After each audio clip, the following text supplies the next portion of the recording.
हे बच्चों, you are welcome. तो इस वीडियो में डिस्कस करने वाले self induction and mutual induction के बारे में। तो ये आपका इलेक्ट्रोमैग्नेटिक इंडक्शन में काफी इंपॉर्टेंट टॉपिक है। तो इस वीडियो को हम डिवाइड करने वाले दो पार्ट में। तो सबसे पहले पार्ट में देखने वाले सेल्फ इंडक्शन है क्या। तो इससे पहले वीडियो में हमने देखा है कि आपका जो इंड्यूस ईएमएफ होता है वो होता क्या है। ओके, तो इंड्यूस ईएमएफ के अकॉर्डिंग क्या आता है कि वहां पर आपका चेंजिंग इन फ्लक्स होना चाहिए। तो अगर फ्लक्स में अगर चेंजिंग होता है टाइम के रिस्पेक्ट तो वहां पर इंड्यूस ईएमएफ क्रिएट होता है। ओके, तो ये भी क्या होता है कि जो सेल्फ इंडक्शन है ये एक प्रॉपर्टी है किसका, एक कॉइल का। ओके, कॉइल नहीं चाहती कि इस फ्लक्स में क्या हो, चेंजिंग हो।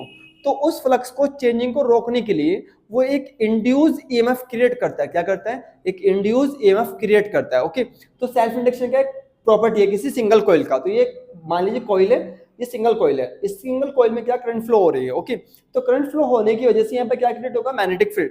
अगर मैग्नेटिक फील्ड क्रिएट होगा तो मैग्नेटिक फ्लक्स होगा।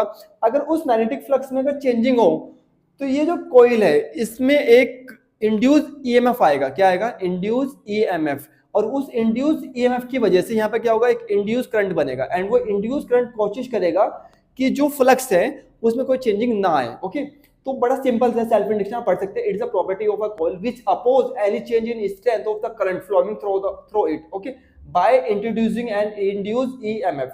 तो इसका सीधा सीधा मतलब है कि एक कॉइल की प्रॉपर्टी है जो नहीं चाहती कि इसके अंदर क्या हो, मैग्नेटिक फ्लक्स में चेंजिंग हो। उसको रोकने के लिए यहाँ पर क्या होता है, एक इंड्यूस ईएमएफ क्रिएट होता है। ओके, तो इसका मतलब है कि जो फ्लक्स है वो डायरेक्टली प्रोपोर्शनल किसके होगा, करंट के। जितना करंट यहाँ फ्लो होगा उसके अकॉर्डिंग यहाँ पे फ्लक्स क्रिएट होगा। ओके, तो एन फाई डायरेक्टली प्रोपोर्शनल किसके, आई के।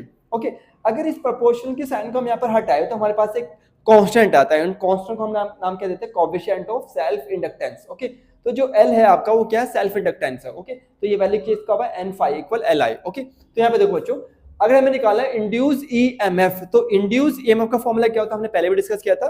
E equal N minus N D phi upon D T. N constant, तो कॉन्स्टेंट को हम अंदर ले सकते हैं डिफरेंशिएशन के साथ, तो ये हो जाएगा D phi upon D T. N अंदर आ गया। ओके, तो ये बन गया एन फाई। ओके, तो एन फाई का वैल्यू हमारा क्या है, एल आई। तो हमने एल आई पुट किया। एल हमारा क्या, कांस्टेंट। तो कांस्टेंट हम बाहर आया तो हमारे पास क्या बचा, minus L D I upon D T.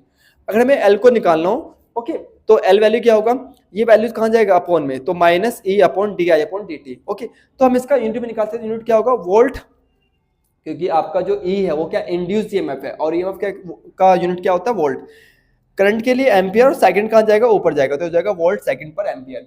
हम इसका डायमेंशन निकाल सकते हैं। वोल्ट का डायमेंशन क्या होता है, M L square T minus three A minus one. और आपका जो एम्पियर है उसका डायमेंशन क्या होता है, ए, और सेकंड का टी। हमने सबको पुट अप किया, सोल्व किया, तो सोल्व करके क्या मिलेगा, M L square T minus two हो जाएगा